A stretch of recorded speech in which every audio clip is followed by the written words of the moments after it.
Hello, I'm live and I hope that you can hear me. I have my earbud in, hoping that that works as a mic, but I have no idea if it does. So I'm on my break and I decided that I wanted to talk about something really fast because I saw on Erin's live this morning that someone had filmed a little bit of the um, what is it called? It's not an information center, Life Improvement Center, Scientology Life Improvement Center that's downtown Seattle. So every single time that I've ever gone by this place, literally no one is ever in there. All the pamphlets that they have in the front window basically are about like drugs and coming off drugs, blah, blah, blah, because that entire area is open drug usage, open drug selling and buying. So the people that were in front of that door, I don't think anybody was in the Scientology building whatsoever. And so I think what you were seeing was just a group of people probably open drug using. I should have filmed when me and Oop Media were down there a little bit so you could see, but um, downtown Seattle has gotten so much worse. So right few blocks up from Pike Place Market on 3rd, there's a McDonald's, and then right next to the McDonald's on that corner is the Scientology um, Life Improvement Center. And so that entire 3rd uh, street area has always been full of drug users, drug dealers, and now it's many, many blocks of this.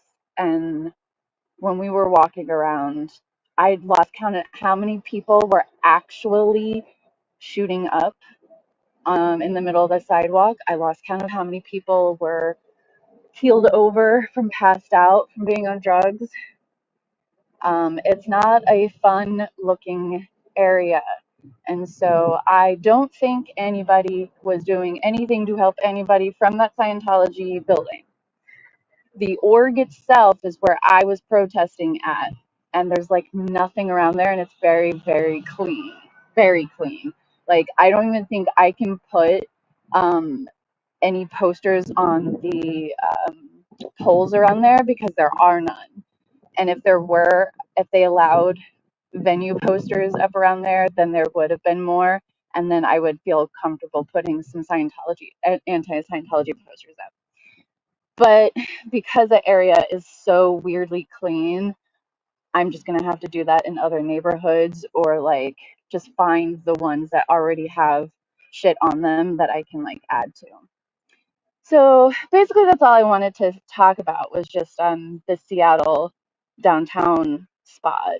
So yeah, like if anybody works in there, you don't see them because I looked in there. The lights are not on except for in the front window there is a set of string lights. So they do turn them on. Someone has to turn those on. I think they're on all the time. They're probably just plugged in. But yeah, I never see anybody in there, but it looks like people work there. There's a desk and stuff like that. So I don't know. I don't like to go down there by myself, like at all whatsoever, because of how sketchy it is. So um, I tend to try and keep myself safe. I have a hard time even going around the main area of my neighborhood because that area has gotten a lot worse too. Um, and it really weighs on my compassion because I don't know what to do about it anymore. Our city has basically made it so that the police don't arrest anybody for open using. Um, yeah, I don't know. It's starting to look a lot like Philadelphia because there's a lot of really hard areas in Philly that's what you'll see around there is just people shooting up.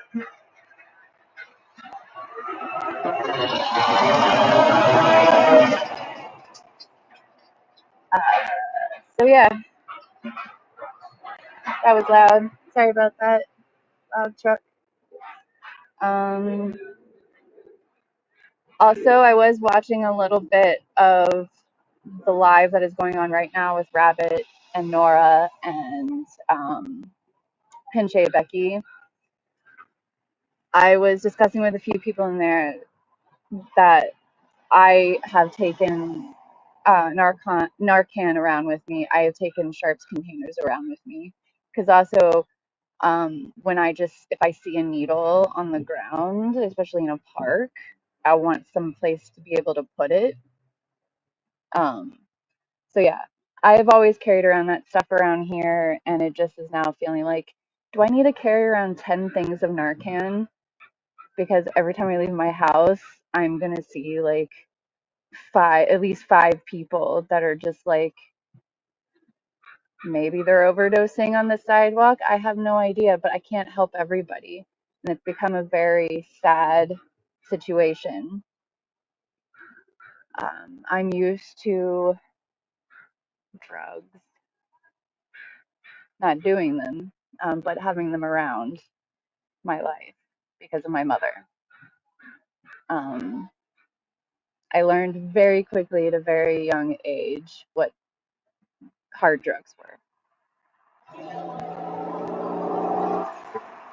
I also had my mother try and force me to smoke weed when I was about 11, 12 years old. So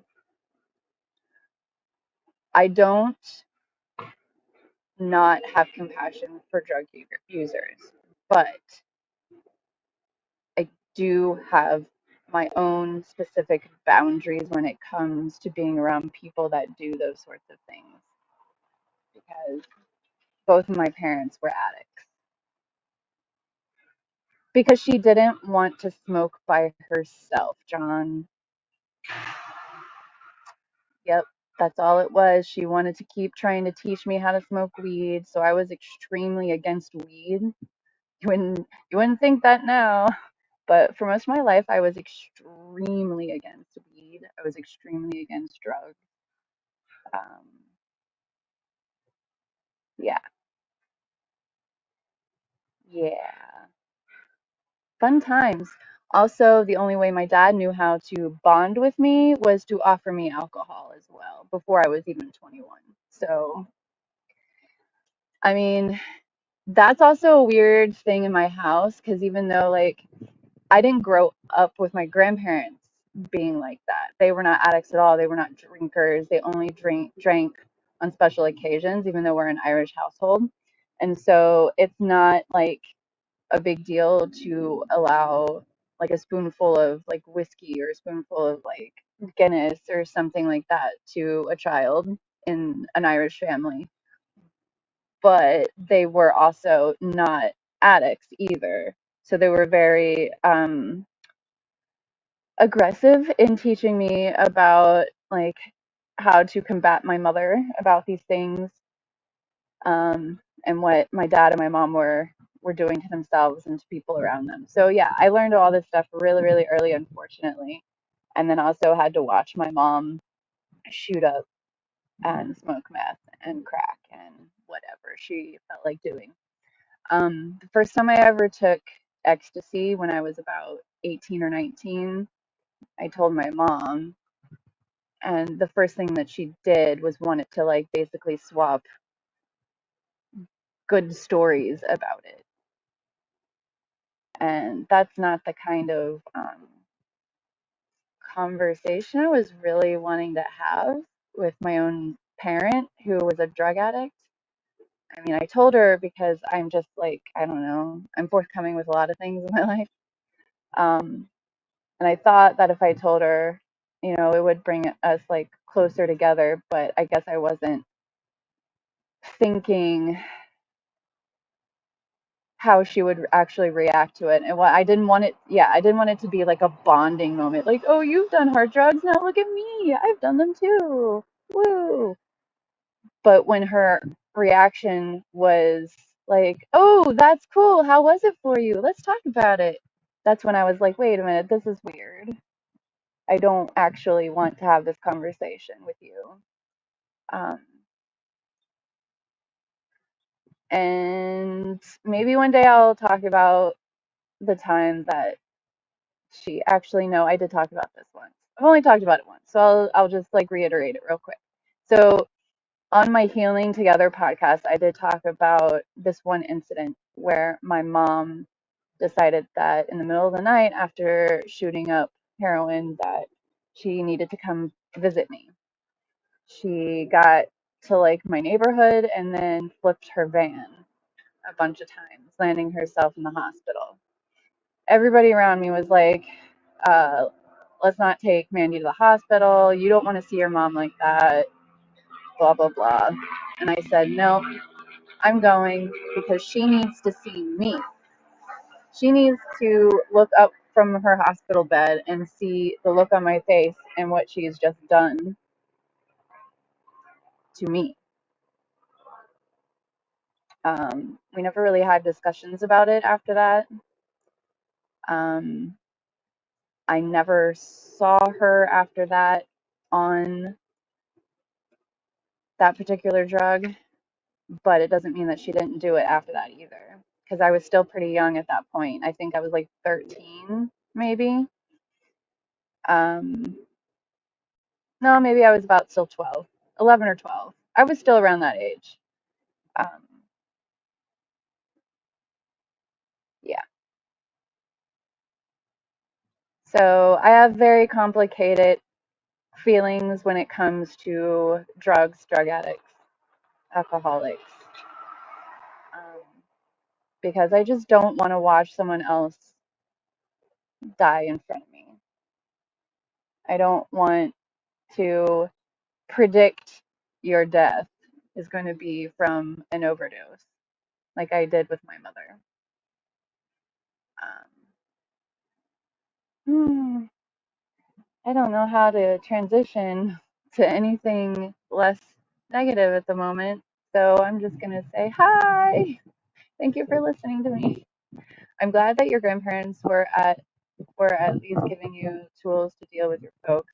I'm really sorry that your parents were that hard into their addiction. Yeah, me too. I even told them that I wish that they had had an abortion and not get married because they not only like didn't really like each other that much. I was an accident, and I was just like, why would you like bring me into this world and not be able to take care of me? Like, what the fuck? But I guess that wasn't my choice. But I'm here now, and I'm in my 40s, and they're not gonna get to see me grow up anymore. Um, not gonna lie, that it's not something that I think about every day because it is. I am both relieved but also heartbroken by it all. Yeah, my break ends in like 15 minutes, so I'm gonna let you go, and I hope you guys can have a wonderful rest of your day and do something that will for yourself that will make you smile. Pet a cat, hug a dog, I don't know, go for a walk, eat some ice cream. Do something to pamper yourself today. Love you all, and I hope you have a good day.